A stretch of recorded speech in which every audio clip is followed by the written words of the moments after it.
즐겁게 안식할 날, 반갑고 좋은 날, 내 마음을 편케 하니 즐겁고 기쁜 날, 이날에 천하 만민 바보자 앞에서 참되신 삼위일체 다 찬송 부르네. 이날에 하늘에서 새 양식 내리네.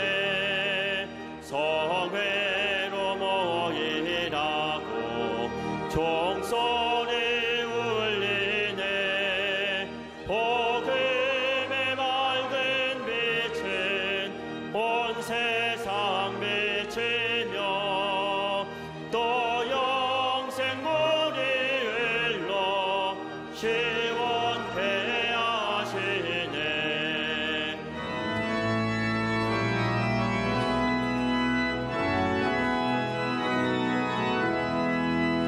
이 주일 지킴으로 새 은혜 입어서 영원히 쉬는 곳에 다 올라갑시다. 성부께 찬미하고 성자와 또 성령 참되신 삼위일체 다 찬송 부르세. 아멘.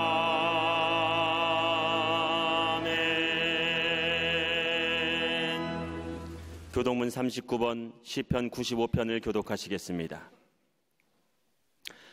오라 우리가 여호와께 노래하며 우리가 감사함으로 그 앞에 나아가며 여호와는 크신 하나님이시요 땅의 깊은 곳이 그의 손안에 있으며 바다도 그의 것이라 그가 만드셨고 오라 우리가 굽혀 경배하며 그는 우리의 하나님이시요 우리는 그가 기르시는 백성이며 그의 손이 돌보시는 양이기 때문이라. 아멘.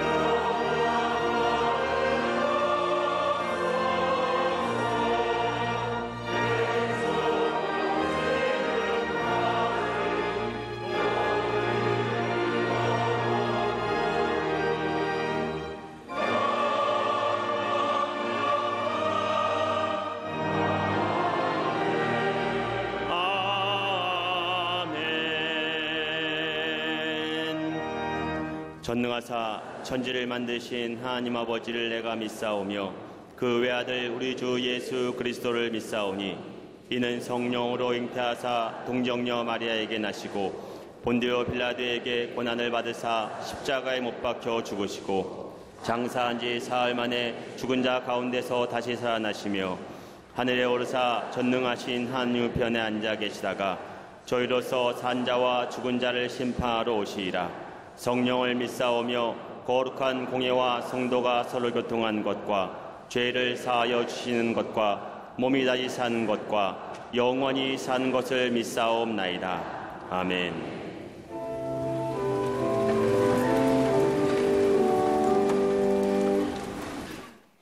만유의 주가 되시는 전능하신 하나님 아버지, 주의 크신 사랑과 은혜에 감사를 드립니다. 오늘도 귀하고 복된 한날의 삶을 우리에게 허락하시고 거룩한 주일 주님 앞에 나와 예배하게 하심에 감사를 드립니다. 우리 주 하나님만 영광 받으시고 감사와 기쁨으로 예배하는 모든 성도들에게 성령의 충만함으로 함께하여 주시옵소서. 죄악된 걸음, 헛된 욕망과 거짓에 무너진 모든 마음들을 다 내려놓게 하시고 정결함의 새 옷을 입게 하여 주시옵소서. 성령 강림 주일 오순절 마가의 다락방에 임한 성령의 뜨거운 역사하심이 이 시간 이 자리에 우리 모든 심령에 임하게 하여 주시옵소서. 성령의 충만함 가운데 내일부터 있어질 호렙산 기도회에 전심으로 오르게 하시고 합당한 은혜와 축복 내려 주시옵소서. 우리의 믿음의 삶이 행함으로 열매 맺길 원합니다. 진정한 삶이 진정한 믿음의 흔적으로 새겨지길 원합니다. 호렙에 올라 기도할 때에 영적 성장의 시간이 되게 하시고 기도 응답의 축복된 간증이 넘쳐나게 하여 주시옵소서. 모든 성도들 깨어 기도함으로 호렙산의 기적과 치유를 맛보아 알게 하여 주시옵소서. 역사의 주관자 되시는 능력의 하나님, 이 나라 이 민족의 선한 목자 되시는 주의 사랑에 감사를 드립니다. 쉴만한 물가 푸른 초장으로 이끄시는 주의 은혜를 누리게 하여 주시옵소서.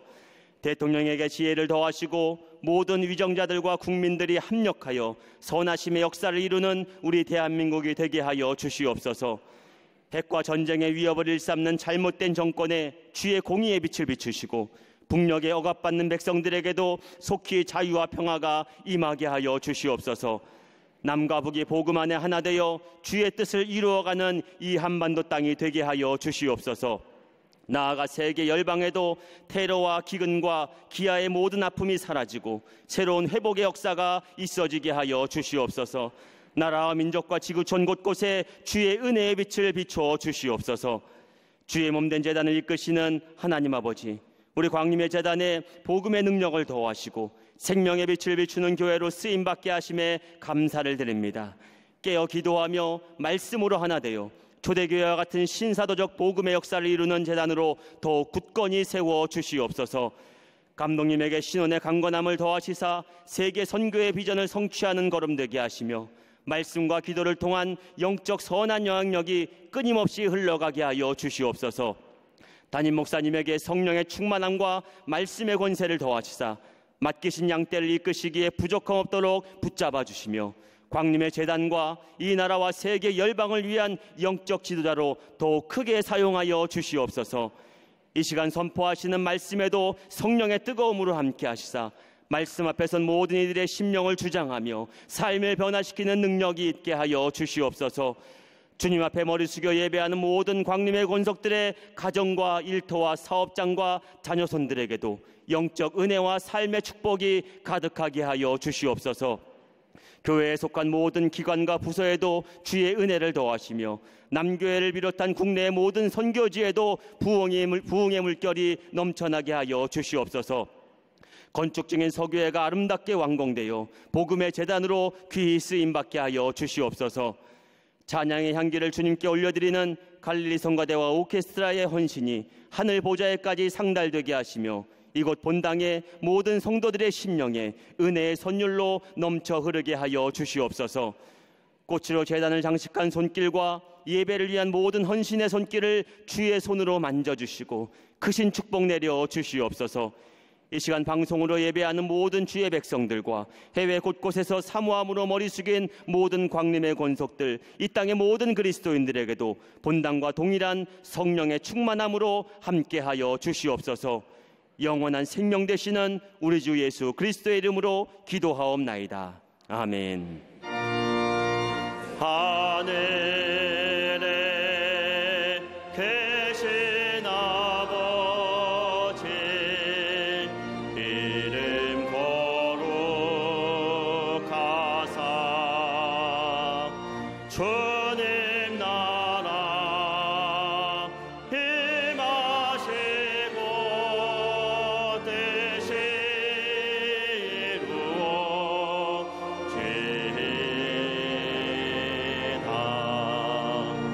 일용할 양식 주시고 우리들의 큰 죄 다 용서하옵시고 또 시험에 들게 마시고 악에서 구원하소서.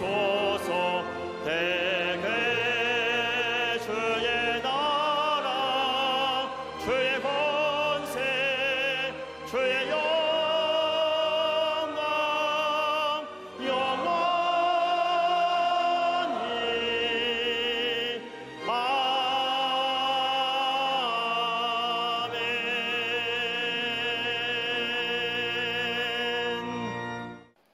그러므로 우리에게 큰 대제사장이 계시니 승천하신 이 곧 하나님의 아들 예수시라. 우리가 믿는 도리를 굳게 잡을지어다. 우리에게 있는 대제사장은 우리의 연약함을 동정하지 못하실 리가 아니요 모든 일에 우리와 똑같이 시험을 받으신 이로되 죄는 없으시니라. 그러므로 우리는 긍휼하심을 받고 때를 따라 돕는 은혜를 얻기 위하여 은혜의 보좌 앞에 담대히 나아갈 것이니라. 아멘.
갈릴리 성가대와 오케스트라의 귀한 찬양에 감사합니다.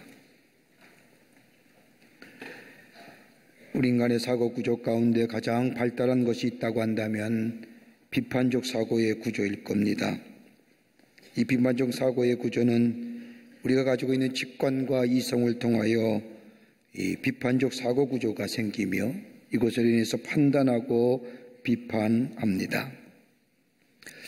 이러한 직관과 이성은 우리에게 삶의 원칙을 가져다 주기도 합니다. 그래서 그 원칙에 의하여 또한 다른 사람에 대하여 이야기하고 사물을 판단하기도 합니다. 그런데 문제는 우리가 가지고 있는 원칙이 바르냐는 겁니다. 우리가 원칙대로 산다고 하지만 우리의 삶이 정말로 정직하며 살았는지, 얼마나 당당했는지, 얼마나 죄와 유혹을 물리칠 수 있었는지, 내 가운데 원칙은 세우는데 다른 사람에 대하여 원칙의 잣대는 들이대지만 내가 내 원칙에는 얼마나 정정당당하게 원칙 가운데 살았는지 한번 생각해 보아야 할 것입니다.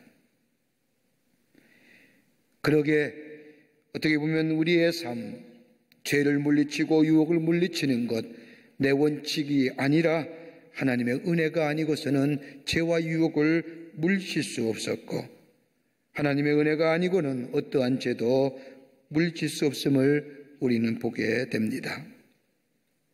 조금이나마 내가 정직하며 진실할 수 있다면 그것은 다른 것이 아니라 하나님이 내게 주신 은혜요, 힘이요, 또 함께 하심이라 할 수 있을 겁니다. 이렇게 본다면 그리스도의 삶은 하나님의 은혜가 아니고는 살 수 없다는 것의 반증입니다. 하나님의 은혜가 있기에 내가 존재하고 하나님의 은혜가 내 안에 임하기에 내게 다가오는 죄와 유혹을 넉넉히 이길 수가 있습니다. 여러분, 시편 2편의 말씀을 보십시오. 복이 있는 사람이라고 시작되는 시편 1편의 말씀을 보면 복이 있는 사람은 악인의 꾀를 쫓지 아니하며 죄인의 길에 설지 아니하며 오만한 자의 자리에 앉지 않는다고 고백합니다. 여러분, 죄와 유혹을 이길 수 있는 것이 뭘까요? 하나님의 은혜가 있기에 그 하나님의 은혜가 있는 자를 가리켜서 성경은 복이 있는 사람이라 말하는 겁니다. 옛날에 경험했던 은혜가 아니라 과거에 경험했던 하나님의 은혜로 내가 살아가는 것이 아니라 오늘 하나님의 은혜가 내게 임하고 그 은혜를 깨닫고 그 은혜 안에 살 때에 우리는 세상을 이기고 죄를 이기고 유혹을 이기고 더 나아가 새로운 하나님의 형상으로 새롭게 창조되는 새로운 능력의 사람으로 살아갈 수 있습니다. 그러기에 은혜가 있기에 많은 사람들은 세상의 끝이라 얘기하며 절망하고 좌절하지만 하나님의 은혜가 있는 자, 그것이 끝이 아니라 절망이 아니라 새로운 소망의 시작이요 새로운 출발점이라는 겁니다. 그 대표적인 인물이 구약성경에 나오는 요셉입니다. 여러분, 요셉 보십시오. 요셉을 볼 때마다 절망이요 끝이라 하실 겁니다. 형들의 미움을 인하여 구덩이에 빠져 죽을 뻔합니다. 절망이지요. 그리고 애굽의 노예로 팔려갑니다. 끝이라 할 것입니다. 근데 이것이 끝이 아니라는 겁니다. 성실함과 근면함으로 하나님을 경외하는 신앙으로 그는 종의 신분이었지만 자신의 맡긴 일을 최선을 다합니다. 그리고 한 가정의 집사가 됩니다. 그런데 주인 보디발의 아내의 유혹을 받아 잘하면 성공할 수도 있는 기회이지만은 그는 단호히 거절합니다. 하나님 오신다는 믿음으로 앞에 자신의 정절을 지킵니다. 이로 인하여 누명 쓰고 감옥에 들어갑니다. 끝이지요. 그런데 끝이 아닙니다. 그는 감옥에서 왕의 궁정에서 일하던 수라관원과 떡관원을 만납니다. 그리고 그 안에서 저들의 꿈을 해석해 줍니다. 떡을 맡아보던 관원은 그가 꾸었던 꿈처럼 죽고 말지만은 술 맡은 관원은 그가 꿈꾸었던 것처럼 다시 자신의 지위가 회복되어 바로의 시중을 들지만 요셉의 존재를 잃어버립니다. 절망이지요. 그러나 하나님은 요셉의 삶을 여기서 끝나지 않게 하십니다. 바로가 꿈을 꾸었지만 그 누구도 바로의 꿈을 해몽하지 못하자 이것을 본 술 맡은 관원이 요셉을 기억하고 요셉을 바로에게 소개해 줍니다. 그리고 요셉이 바로의 꿈을 해몽하고 그리고 애굽을 다스리는 총리가 됩니다. 그 어느 누가 요셉이 총리가 될 줄 알았습니까? 다른 사람은 절망이요 다른 사람은 끝이라 볼 때에 하나님의 은혜 입은 자는 그 절망과 끝이 또 다른 하나님의 기회의 시작이요 출발점이요 소망이라는 겁니다. 오늘 본문의 말씀을 보십시오. 오늘 본문의 말씀은 바울이 히브리서 성경을 통하여 우리에게 말씀하십니다. 우리가 믿는 도리를 굳게 잡을지어다. 그러면서 우리가 믿는 도리가 무엇인가를 14절에 말씀합니다. 대제사장이 계시니 승천하신 것 하나님의 아들 예수시니라. 이게 믿음의 도라는 겁니다. 이게 믿음의 진리입니다. 믿음의 핵심입니다. 대제사장 되시는 예수 그리스도, 그러면서 그 뒤에 이 대제사장 되시는 예수 그리스도가 우리 안에 어떤 역사를 일으키는가를 우리에게 말씀하고 계십니다. 우리 안에 생명의 역사, 기쁨과 감사가 잃어버린 우리의 삶, 우리 믿음의 도리를 통하여 역사하시는 예수 그리스도의 큰 은혜가 무엇인지요? 오늘 본문의 말씀을 통해서 몇 가지로 함께 말씀을 나누며 은혜 받기를 원합니다. 첫째는 예수님이 우리의 대제사장이 되어주신다는 겁니다. 4장 14절 말씀을 보십시오. 우리에게 대제사장이 있으니 승천한 자 곧 하나님의 아들 예수 그리스도시니라. 여러분, 우리 안에 대제사장이 있다는 겁니다. 여러분, 이 말씀은 신학적으로 가장 중요한 말씀입니다. 여러분, 성경의 말씀을 모을 때마다 예수 그리스도를 표현하는 모습이 곳곳에 나와 있습니다. 마가복음 같은 경우에는 예수님을 뭐라고 표현하느냐? 종으로 오신 그리스도. 기독론의 관점이 종이라는 겁니다. 그러기에 마가복음의 성경의 관점은 종으로 오신 예수 그리스도에 관심이 많습니다. 그래서 섬김이 서번트에 대한 얘기입니다. 요한복음의 말씀을 보면 예수님을 어떤 모습으로 이야기하느냐? 1장 1절의 말씀에 보면 말씀의 육신이 되어 우리 가운데 거하심에 진리가 우리 가운데 오셨다는 겁니다. 인카네이션 했다는 것. 바울 서신에는 예수 그리스도를 어떻게 얘기하느냐? 다름이 아니라 인간의 몸을 이 땅에 입고 오실 뿐만 아니라 우리의 죄를 위하여 십자가에 달려 돌아가시고 3일 만에 말씀하신 대로 부활하셨을 뿐만 아니라 하늘에 승천하신 예수 그리스도. 근데 오늘 히브리서에 나타난 예수님에 관한 말씀은 다른 것이 아니라 우리의 대제사장이 되어주시는 예수 그리스도. 여러분, 제사장이 무엇입니까? 구약성서에 나타난 대제사장의 모습은 다른 것이 아니라 인간의 죄를 범했을 때에 인간의 죄를 가지고 죄 때문에 동물을 죽이고 피를 흘려서 하나님 앞에 드리는, 다시 말하여 하나님과 인간관계를 회복케 하는 중보자 역할이 대제사장입니다. 그러기에 예수님이 대제사장이 되어주신다는 것은 다름이 아니라 인간의 몸을 입으시고 이 땅에 오셔서 하나님 나라의 복음을 전파하실 뿐만 아니라 병든 자의 병을 고쳐주실 뿐만 아니라 섬김의 삶을 통하여 많은 일을 감당하셨지만 가장 중요한 것은 예수님이 우리를 위하여 죽으시고 부활하시어 승천하시어 하나님 보좌 우편에 앉아 계시어 우리의 영원한 대제사장, 즉 중보자가 되어주신다는 겁니다. 그러기에 누구든지 예수의 이름만 부르면 구원의 은혜를 경험하고 누구든지 예수의 이름을 가지고 기도하기만 하면 응답의 역사가 일어나며 예수의 이름을 부를 때마다 하나님과 우리의 관계가 화목의 관계가 되어 하나님을 아바 아버지라 부르는 은혜가 우리 가운데 임하게 된다는 겁니다. 그러기에 예수는 우리의 영원한 중보자 되신다는 겁니다. 여러분, 인간의 가장 큰 문제, 인류의 가장 큰 문제는 무엇입니까? 여러분, 경제, 핵, 정치, 사회 여러 가지 많은 문제가 있지만은 여러분, 이거보다 더 급한 가장 큰 문제는 다른 것이 아니라 죄의 문제입니다. 인간의 마음 깊은 곳에 자리 잡고 있는 죄성. 여러분, 여기에 누구도 자유롭지 못하지요. 여러분, 유명한 영국의 역사학자인 토마스 칼라이는 말하기를 인류의 역사는 다름 아닌 전쟁과 투쟁의 역사라고 얘기합니다. 그러면서 얘기하길 인류의 역사에 시작한 이래로 전쟁이 없었던 시기는 고작 350년이라는 겁니다. 인류의 역사권. 지금도 전쟁하잖아요. 전쟁의 원인이 뭐냐는 거예요.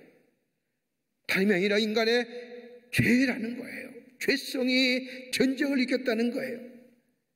이에 대해 유명한 독일의 신학자인 팔렌베르그는 얘기하기를 인간에게는 적어도 5가지의 대표적인 죄성이 있다는 거예요. 하나는 뭐냐? 소외로서의 죄, 소외당함으로서의 죄, 소외시킴으로서의 죄, 자기 자신의 소외, 다른 사람으로부터의 소외, 다른 사람을 소외시키는 죄. 또 하나의 죄는 탐욕으로서의 죄입니다. 인간이 가장 마음속에 자리고 있는 욕심과 탐욕으로부터의 죄. 또 하나는 자기 사랑의 죄, 자기 애의 죄라는 겁니다. 자기를 사랑하는 죄, 이것이 탐욕의 죄의 원인이 되기도 한다는 겁니다. 네 번째는 죄의 보편성으로서의 원죄, 5번째는 자기 폐쇄성으로서의 죄입니다. 여러분, 이거 죄, 이 문제를 해결하기 위해서 인류의 역사 이래 수많은 문학의 작품이나 음악의 작품을 가만히 살펴보십시오. 인간의 죄의 문제를 해결하려고 죄가 무엇인가를 끊임없이 그리고 연구하고 글로 써내려가는, 해결되지 않잖아요. 해결할 수 있는 죄의 문제입니다. 구약시대에는 제사장은 다름없이 흠없는 번제물을 인간죄 대신 드림으로 하나님과 인간의 관계를 화목케 하는 것이 제사장의 임무였습니다. 그러나 신약에 와서는 예수님이 이 땅에 인간의 몸을 입으시고 오셔서 우리의 죄를 위하여 십자가에 달려 돌아가 단 한 분의 제물이 되게 하시고, 그뿐 아니라 단절되었던 하나님과의 관계를 화목케 하시고 하나님을 우리의 하나님으로, 하나님과 우리의 관계를 아버지와 자녀의 관계로 만들어 주신, 그러기에 지금이라도 예수의 이름을 부르는 자마다 구원받고 예수의 이름을 부르는 자마다 하나님과의 화목하는 역사, 바로 대제사장 되어주시는 예수님의 은혜라는 겁니다. 여러분, 은혜가 무엇일까요? 혹자는 내가 바라는 대로, 내가 원하는 대로 얻으면 은혜라고 생각합니다. 이건 다분히 자기 중심적인 은혜입니다. 어떤 사람은 내가 소원대로 이루어졌을 때의 은혜라고 생각합니다. 이건 진정한 의미에서의 은혜가 아닙니다. 어떤 분은 은혜로 생각할 때에 내가 땀 흘려 일한 대로, 내가 수고하고 노력한 대로 열매를 맺어지면 은혜로 생각합니다. 이거 은혜의 개념이 아닙니다. 은혜는 거저 주시는 겁니다. 보상의 차원도 얘기하는 것이 아니고 소원의 때로 이루어졌다고 은혜라고 얘기하지 않습니다. 은혜는 거저 주시는 은혜.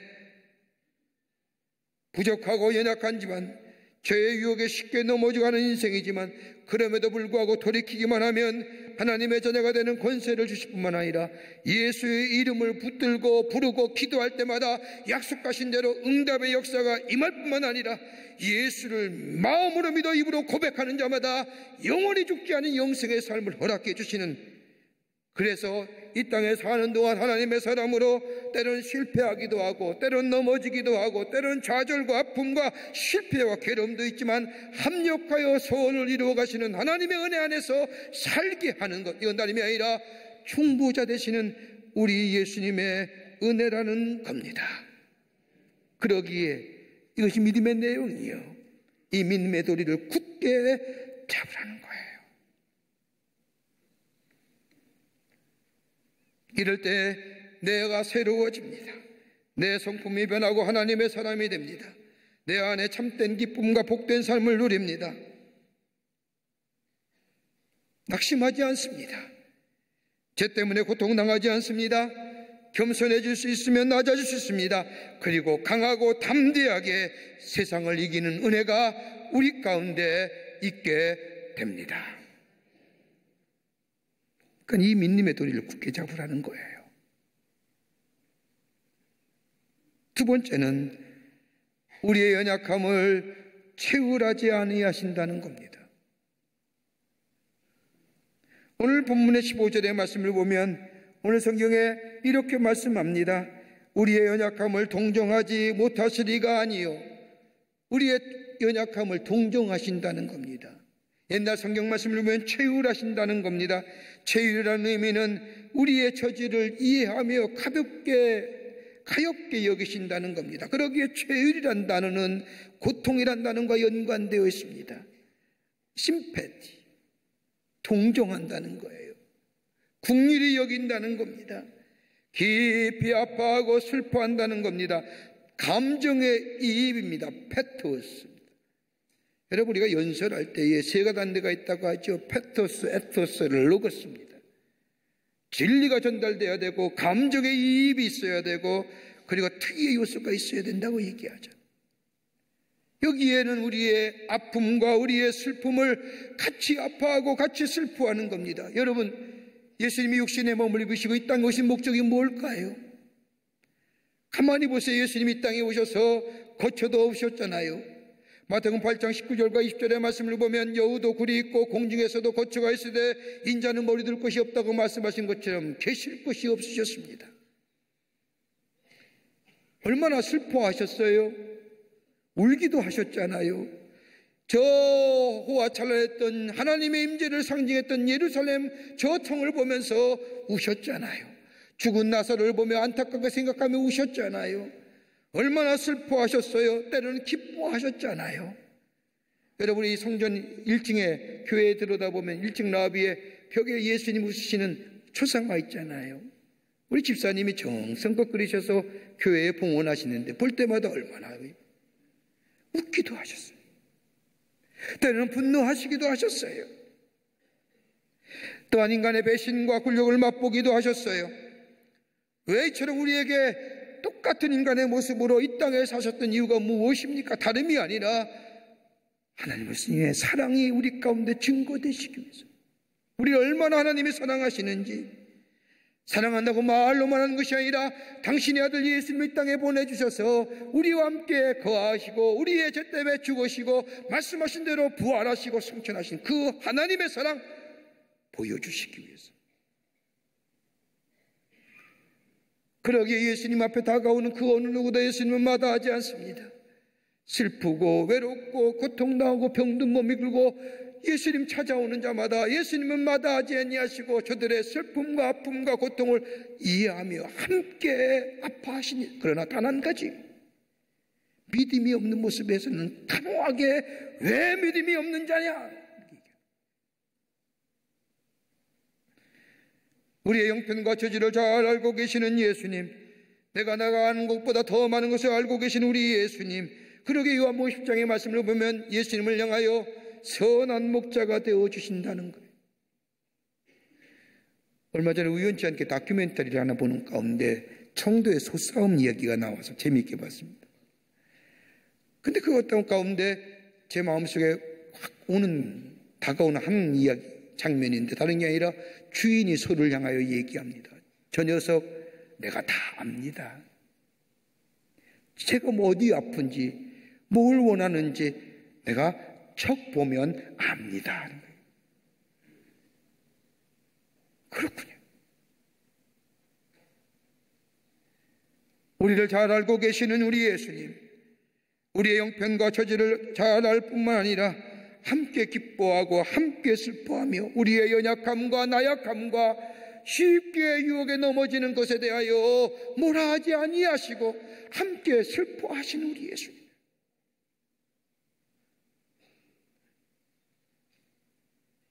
평생 교도소 선교에 있으셨던 박효진 장로님이 쓴 책이 보내주셔서 읽는 가운데 참 은혜되는 장면이 한 것입니다.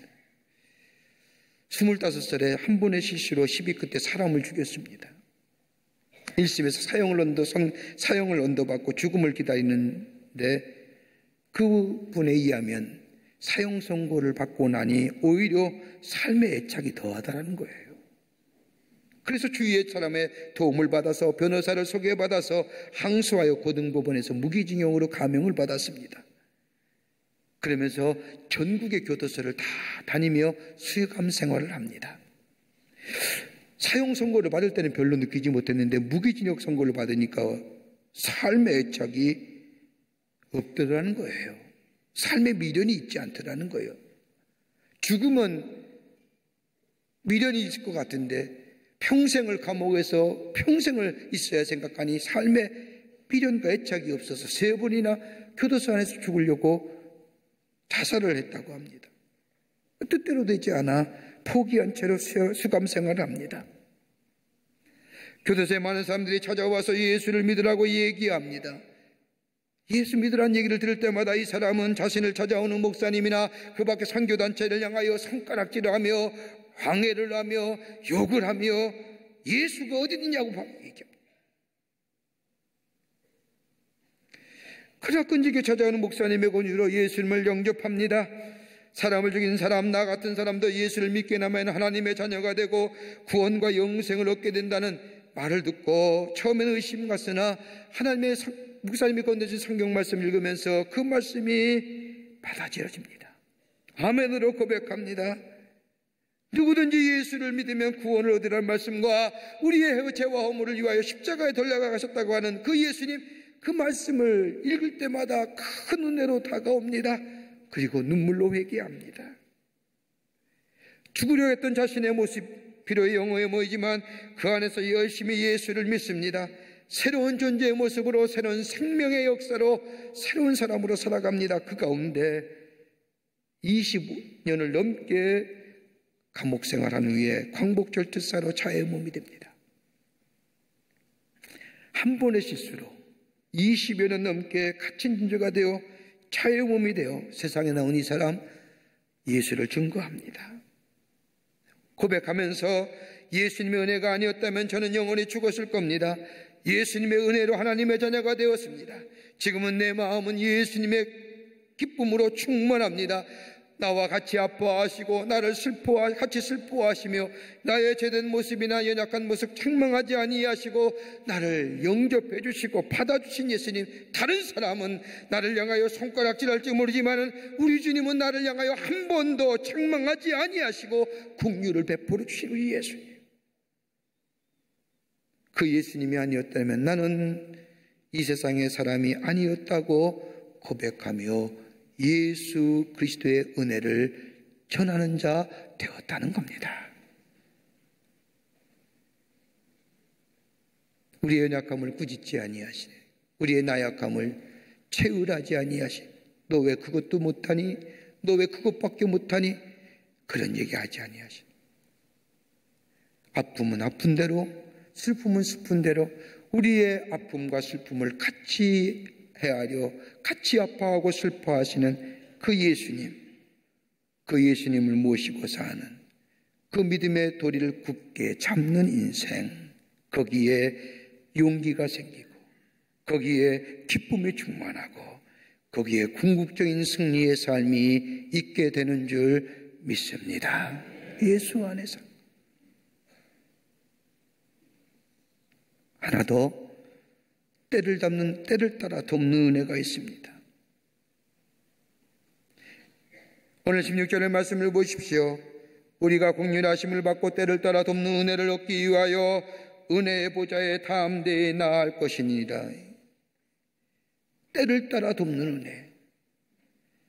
아무런 대가나 그 밖의 것들을 요구하지 아니하시고 때를 따라 도와주신다는 겁니다. 이게 믿는 믿음의 도리입니다. 예수 그리스도 안에서 얻어진 은혜입니다. 하나님의 자녀가 된 자는 하나님께 구하기만 하면 하나님은 우리의 형편과 처지에 따라서 도와주신다는 겁니다.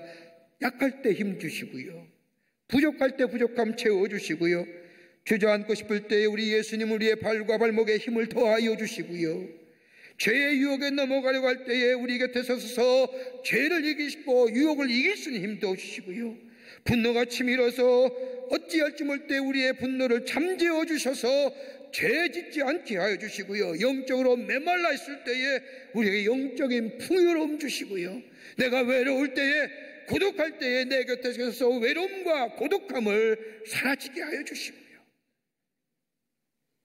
이게 때를 따라 돕는 은혜라는 겁니다. 내가 노력으로 얻어지는 거 아닙니다. 내가 공로가 많아서 하나님이 나를 도와주시는 거 아닙니다.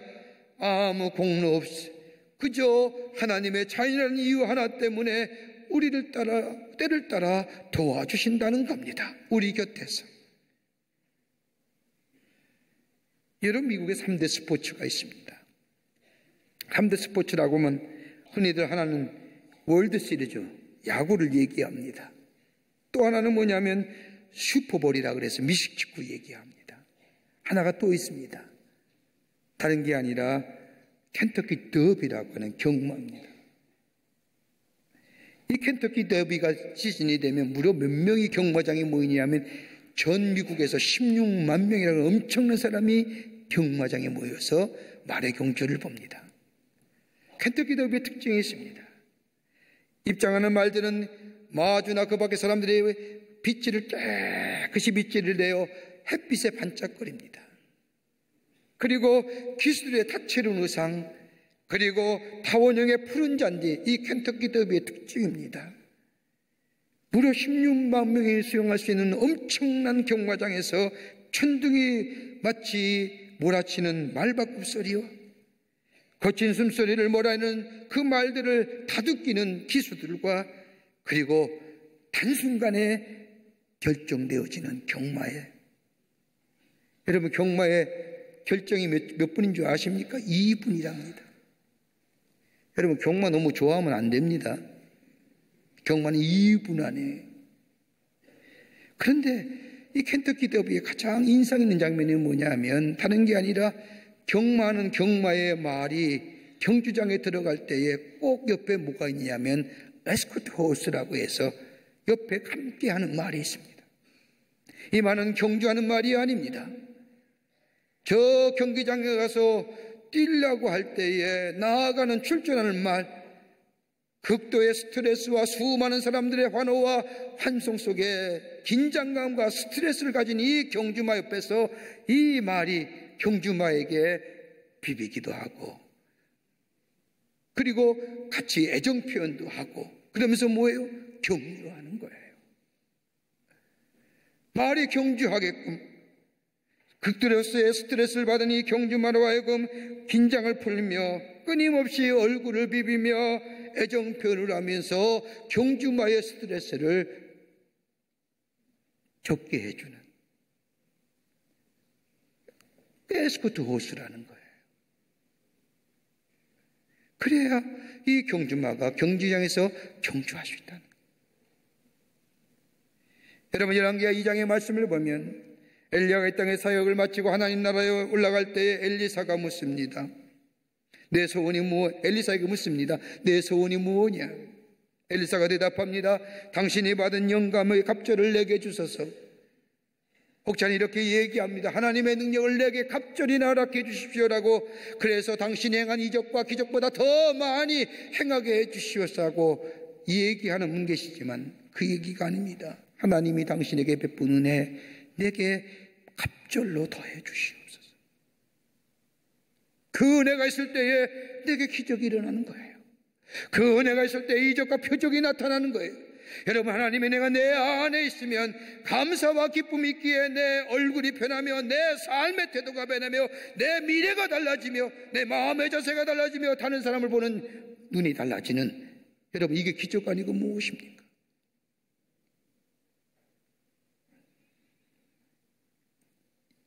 예수를 섬기는 삶으로 살아가기 어려운 이때에, 예수 믿는 사람으로 살기 힘든 이때에 여러분, 우리에게 필요한 게 뭘까요? 이적과 표적이요? 그보다 앞서 우리에게 필요한 것이 있다고 한다면 하나님의 은혜가 내게 갑절로 임하는, 지혜와 지식과 경험이 아니라 주의 은혜가 내게 갑절로 임하겠네. 여기에 새로운 생명력의 역사가 일어나게 됩니다. 그러기에 오늘 성경은 뭐예요? 때를 따라 돕는 은혜를 위해서 은혜의 보좌로 나아가라는 거예요. 하나님의 은혜의 보좌 앞에 나아가, 다른 말로 예수 앞에 나아가, 더 다른 말로 쉽게 얘기하자면 예수 안에 내가 있어야 된다는 겁니다. 그럴 때에 대제사장 되시는 우리 예수님, 예수의 이름을 부를 때에 하나님의 놀라운 기도의 응답의 역사가 일어나며 우리의 연약함과 우리의 부족함을 채울하지 아니하시는 그 예수의 은혜가 내게 임하여 내 삶에 언제나 기쁨과 감사가 넘쳐날 뿐만 아니라 때를 따라 돕는 은혜를 따라 내 삶에 새로운 하나님의 역사를 경험하는 자 될 수 있다는 겁니다. 인도의 가난한 여인이 선교사를 찾아왔습니다. 신앙생활 한 지 얼마 안 되는 초신자입니다. 그런데 이 여인에게 아들 하나가 있는데 중환병이 걸렸습니다. 중병이 걸린 아들 때문에 아들의 병을 고쳐달라고 선교사에 나와서 부탁을 합니다. 선교사님 부탁입니다. 제 아들이 병 낫도록 기도해 주십시오. 그러면서 이 여인이 얘기하기를, 기도의 응답이 있어서 아들의 병이 낫는다고 한다면 제가 가장 소중하게 여기는 이 보석 반지를 바치겠습니다. 그리고 돌아갔습니다. 선교사는 시간마다 기도합니다. 간절히 기도하는데 얼마 후에 이 여인이 선교사를 다시 찾아왔습니다. 그리고는 자신이 가장 소중하게 여기는 반지를, 약속한 반지를 이 선교사 앞에 내놓는 겁니다. 선교사는 반가운 마음으로 아들의 병이 나았군요 라고 이야기하자 여인이 대답합니다. 아니요, 제 아들 죽었습니다. 아니 왜요? 아들 죽었는데 왜 이 반지를 바칩니까? 라고 묻자 이 여인이 대답합니다. 선교사님, 그것은 여기에 은혜가 있기 때문입니다. 제 아들은 속을 많이 섞인 아들입니다. 외아들로 자라면서 말도 듣지 아니하고 방탕하게 많은 죄를 짓며 제 마음을 아프게 했습니다. 그러다가 병이 들었습니다. 저는 그저 제 아들이 병에서만 낫기만을 기도했습니다. 그런데 아들이 병이 들면서 예수님을 영접합니다. 그리고 변하여 착한 아들 되었습니다. 그리고 좋은 아들 되었고요. 결국에는 하나님의 아들로서 세상을 떠나 하나님 나라로 갔습니다. 거기 그 아이가 영원한 생명을 누리고 있는 줄 저는 믿습니다. 저는 그리스도인으로서 너무나 아들을 구원해 주신 하나님의 은혜가 감사하여, 우리 아들을 살려주신 하나님의 은혜가 감사하여, 더 나아가 우리 아들이 병에서 영원히 고침을 받았음을 믿기에 약속하신 대로 이 반지를 드립니다. 이게 은혜의 보좌 앞에 나가는 겁니다. 기쁠 때만, 좋을 때만 은혜에 감사하여 나아가는 것이 아니라 우리의 마음의 슬픔이나 괴로움이나 때를 떠나없는 하나님의 은혜로 우리의 마음의 상처와 아픔을 싸매어 주시는, 우리를 새롭게 하시는, 때를 따라 돕는 은혜를 경험하기 위해서는 은혜의 보좌에 나아가는 삶. 여러분 가만히 보십시오. 우리의 인생 공으로 비교하면 어떤 공일까요? 아마도 골프공 같을 겁니다. 흠 많고 허점 투성인 우리의 삶. 그러나 은혜의 보좌 앞에 나아갈 때에 우리를 긍휼히 여기시고 함께 아파하시고 때를 따라 돕는 은혜를 베푸시는 우리 하나님, 그 하나님 모시고 살 때에 홈이 파진 골프공의 비거리가 멀리 날아가는 것처럼 우리 인생 예수 안에 거하는 은혜의 보좌 앞에 매일매일 나가는 삶 될 때에 우리의 삶 속에 새로운 하나님의 창조의 역사와 더불어 생명력에 넘쳐난 인생으로 살아가는 복된 삶 될 줄 믿습니다. 이런 믿음으로 살아가시는 여러분과 저와 되시기를 주의 이름으로 축원합니다. 하나님 감사합니다. 저희들 사랑하여 주시고 하나님의 자녀 삼으심에 감사합니다. 저희들의 삶 참으로 그 은혜 안에서 감사하며 살아야 되는데 그렇지 못함을 주님 앞에 고백합니다.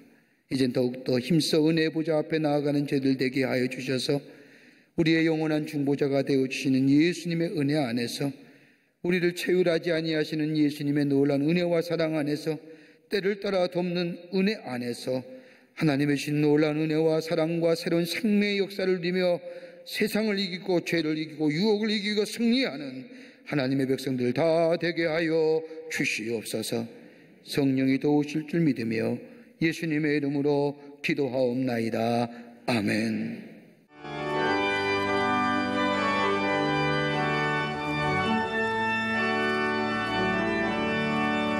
내 모든 소원 기도의 제목 예수님 닮기 원함이라. 예수님 영상 나 있기 위해 세상에 모아 끼잖네. 예수님 닮기 내가 원하네. 날 구원하신 예수님을 내 마음속에 지금 모도사 주님의 형상인 지소서. 무한한 사랑 풍성한 긍휼 슬픈 자 위로하시는 주. 길 잃은 죄인 부르는 예수 그 영상 담게 하옵소서.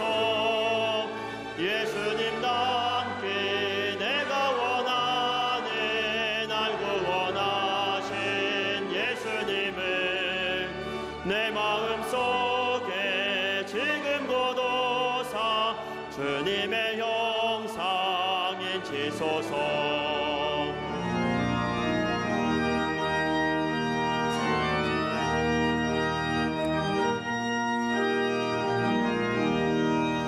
겸손한 예수 거룩한 주님 원수의 멸시 참으시사 우리를 위해 고난을 받은 구주를 담게 하옵소서. 예수님 닮기 내가 원하네.